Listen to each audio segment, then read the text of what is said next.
Magic! Yo mga tol, brad and sis, ngayong linggo medyo marami tayong gaganapan. Kauwi ko lang galing trabaho niyan, so simulan na agad natin to. At ito ang ating OOTD ngayong hapon na ito. Nakasyos ako kasi pagkatapos ng meeting namin sa BBX, attend naman ako sa meeting dito sa RVC. Yan o, ito nga pala yung suot kong EPS. Maraming salamat sa iyo, brother JP Reyes. Salute sa iyo. At syempre, dating gawi, tamang lakad na naman sila kay. Lakad lang tayo ng lakad.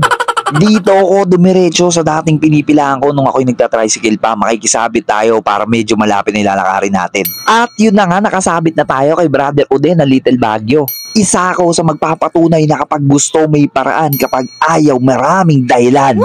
So nandito na nga tayo sa aming meeting place. Salute sa inyong lahat mga kapatid. Salute sa'yo brother, salute sa'yo utol. Ito yung isa sa pinakamaganda sa parte ng pagiging isang triskilyon, yung kamayan. Salute sa'yo brother, salute sa'yo utol, salute sa inyong lahat. Napakahirap talaga pag late ka sa meeting, lahat sila kakamayan mo, pero ganun talaga. Salute sa'yo brother, salute sa'yo Kumpotol Erson, salute sa'yo tol, salute brother, salute sa'yo, salute din sa'yo utol, salute sa'yo, salute sa inyong lahat mga kapatid.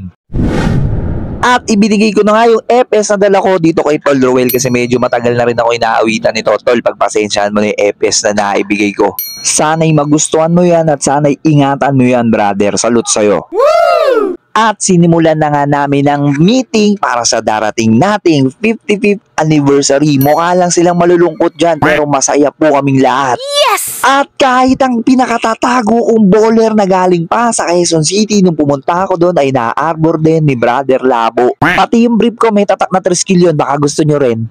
At nakalipas ang ilang oras ay matagumpay na nairaos ang aming meeting. So tamang angkas naman ako kay Tol Raven kasi pupunta naman kami dito sa Catalan Restaurant dahil doon gaganapin ang RPC meeting.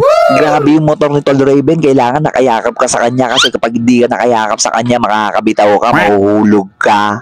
At makalipas ang ilang minutong pagyakap ko pagdadrive nitong si Brother Raven ay nakarating na kami dito sa Catalan Restaurant. At sinalubong na nga kami ng aking mentor na si Tol Den magpapagmahal. Hi, Tol na hi. At sinalubong na nga rin kami ng pinakamabait na Gobjen ng RPC, si Gobjen Chris Merwin Dairit. At syempre kamayan ulit natin yung mga brad na ating makikita. Salute sa'yo brother, salute sa'yo utol, oy si chairman, oy salute brother, salute sa'yo tol, salute brother, salute sa inyong lahat. BGG RCC in the house, salute sa'yo tol, salute din sa'yo to kayong lakad. Nakikita ko yung vlog mo eh.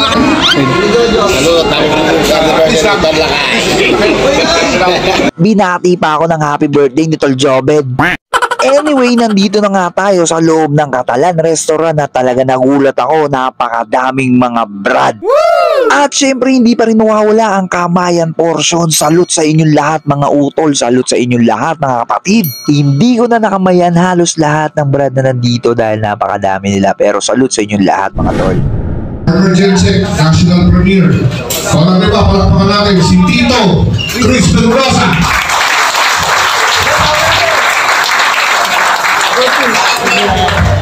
Politiko, Tito Chris Mendoza. You know, nandito ang national premiere na si Brother Christopher Mendoza. Karangalan kung makamayan kayo.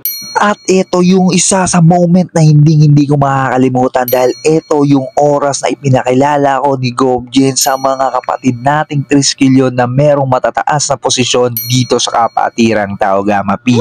Grabe, nakakataba ng puso yung ginawa ni Gobjen Chris Merwin Dairit dahil talagang proud na proud siya sa akin na ako ay parte ng RPC. Maraming salamat talaga sa iyo Gobjen. Makakaasa ka pong patuloy kung susuportahan ng RPC. Mula po sa pamamahala ng San Region Council, gusto kami nagpapasalamat sa lahat ng celebrities na nagbigay ng oras para pumunta sa pre-alim celebration. Kita-kita rin po tayo sa October 4 sa Tagila Sports Complex for our national anniversary.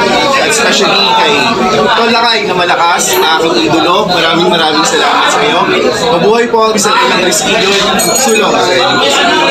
Maraming salamat din po Gobjen at maraming salamat po sa lahat na nakamayan ko dito. Dagdag karanasan na naman po ito para sa akin. Shoutout nga po pala sa Mutual Home Space 3 Community Chapter at sa kanila pong GT na si Brother Carl Valo.